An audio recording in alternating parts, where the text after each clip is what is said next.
Magandang araw mga kakotsero. Ito na naman po ang inyong lingkod na si Jigs na magbibigay sa inyo ng giya ngayong araw ng Sabado. Ngayon po, no, Nobyembre na po, no, malapit na magpasko. Ah, November 3 na po ngayon, no? At ngayong araw po, meron po tayong pitong magagandang karera. Uulitin ko po, itong aking giya ay purely review and analysis ko lamang at walang halong information. Simulan na po natin. Race number 1. Dito po, magsisimula ang ating winner take all. 2-year-old maiden race. Distance is 1,200 meters. At meron po tayong 6 na kalahok, no? Dito sa kayarang ito, no? Ang may best time po dito, yung numero 3, si Babe in Hoblut, no? Babe in Hablut. Meron po siyang 1.14.4 at nakakalamang po siya ng malaki sa prueba rito, no? Samantalang itong si numero 5 Exalted, na tersero po kay Senyor Ibarra ito sa kanyang unang nobaturan at nagprueba lang po siya ng 1.16.2.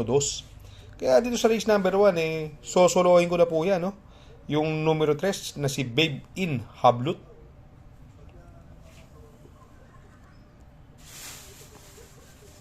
Sa race number 2, dito naman po magsisimula ang ating pick 6. 3-year-old and above maiden race. Another 1,200 meters distance at may 5 kalahok. Dito po, ang nakikita ko, ang daming mabilis, no? Andyan yung Jasmine. Kung naaalala nyo, yan si Jasmine, nasigundo po yan kay Bagsikat din, no? Ang ganda ng laban na yun, no? Halos abutin na siya ni Bagsikat din sa laban na yun, no? Fighting it out neck to neck, no? Nose to nose yung laban na yun, no? Pero ang nag-avail pa rin si Bagsikat din at dumating po siyang segundo ron sa kanyang last run, no? Ang ganda po ng numero niya. Kaya lang, andyan po si Cheers at si Mr. Sipokot, no? Etong si Everland, na-scratch po nung karera ito, eh. Alam naman nating nasegundo po ito kay Native Treasure, no? Kaya dito, magdadalawa po ako rito, no?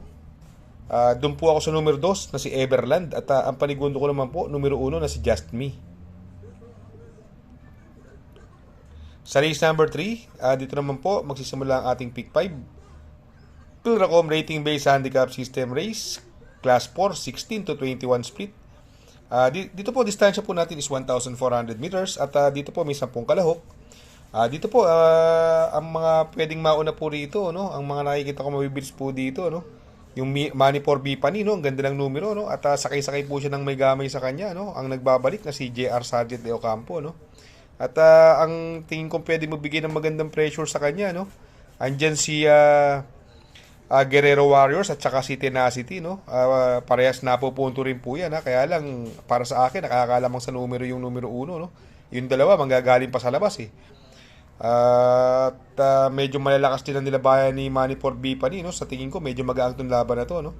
Kung sakali nga po ma-pressure po siya ni nung numero 7 Guerrero Warriors at ni Tenacity, baka makachamba po yung mga diremate dyan. Andyan yung Streisand, may panalo po yan. May Jopay, ito baba sa laban po niya, na magandang diado yan, ha? Si Summerlin, ito wala pa, pero baka nagpabadihado lang po sobra yan. Pero para sa akin po, magtatatlo po ako rito dahil baka maging rabbit sa unahan to. Kung makabuo naman, makatapos ng karera, doon po ako sa numero 1 Money for Bipani. Ang panigundo ko po dyan, numero 2 Streisand. At isasama ko pandiado, baka makachamba lang po, yung numero 5 na si May Jopay. Sa race number 4, dito naman po magsisimula ang ating pick 4. Pilracom rating based handicap system race, class 5, 6 to 10 split. 1,400 meters is the journey at dito may 8 kalahok. Dito, possible scenario, ang mga mabibilis, andyan yung Safe in the West, Mucho Caliente, My Boy Lollipop, no? Pero sa tingin ko, walang mauuna doon sa numero 8 My Boy Lollipop at siguro sa baba ng laban, sa tingin ko may panalo. Etong Boss Pabale, pwedeng mauna, pwedeng isunod po ito. Magandang diado po yan, ha. At biglang nakita ko ngayon, papatnubayan ni Jan Alvin Guse, no? Magandang, baka isalikwat po yan, no? Magandang diado yan, no? Etong si Destiny naman, ito laging in the money. At saka sa tingin ko naman, sa tingin ko siya ang may malakas na dating dito, no? Siya ang re-remate dito, no? At gamay na gamay po ni Jomel Storke yan, ha? Kaya dito sa race number 4, magtatatlo po ako. Ang pili ko po dyan, numero 7, Destiny. Panigundo ko, numero 8, My Boy Lollipop. At isasama kong pandiado, yung numero 4, si Boss Pabali.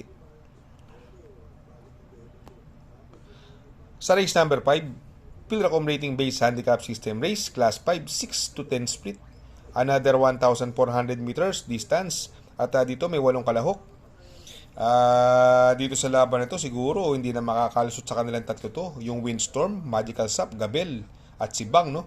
Itong si Bang, mababa po sa laban, no? At baka kabitan sa hinete, no? Jomer Storke, no? Masusundan niya kaagad si Windstorm, no? Kaya lang, ito si Windstorm naman, nung karera, ang sama ng larga. Medyo natira siya sa larga ron, sama ng larga niya, tapos kumaskas, kaya medyo lumakad, no? Kaya may panalo rin po yan. At itong Magical Sap naman, Giant Killer ito, no? Naipanalo po ni Mr. Elos yan, at tihadong naipanalo yan. Naaalala ko, race 1 yun, no? At nagpreba po siya ron ng 1.29, no? Si Magical Sap, no? Binigay na po kay Christian Advincola, no? Yan magandang dihado po dyan, ha? Kaya dito sa tingin ko sa race 5, magtatatlo pa rin ako rito. Doon ako sa numero 6, Bang. Panigundo, numero 3, Magical Zap, coupled with Gabel. At isasama kong pandiado, yung numero 2 pa rin, si Windstorm.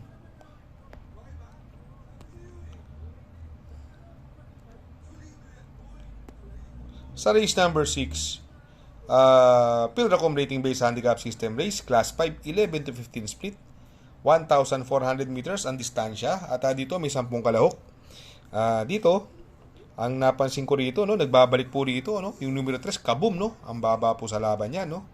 At sa papatnubayan ni Pabs Cabalejo. Kaya lang, ang worry ko lang, ang tagal nagbakasyon, Baka sa tingin ko, baka kulangin, no? Kaya siguro, para sa akin, pass muna ako sa kanya. Ako, ang nakikita kong pwedeng mauna rito yung Aliana, no? At ang pwede pumatnubay kaagad sa unahan sa kanya, yung Sun Moon Lake at saka si Street Magic. Pero si Aliana, from De Ocampo, ngayon si Boss Jenjen nasa kay, no? Ito baka banderan tapos ngayon to dito, no? Ang ganda ng numero. At paglundag, tingin ko bandera agad siya rito ng medyo makakadistansya.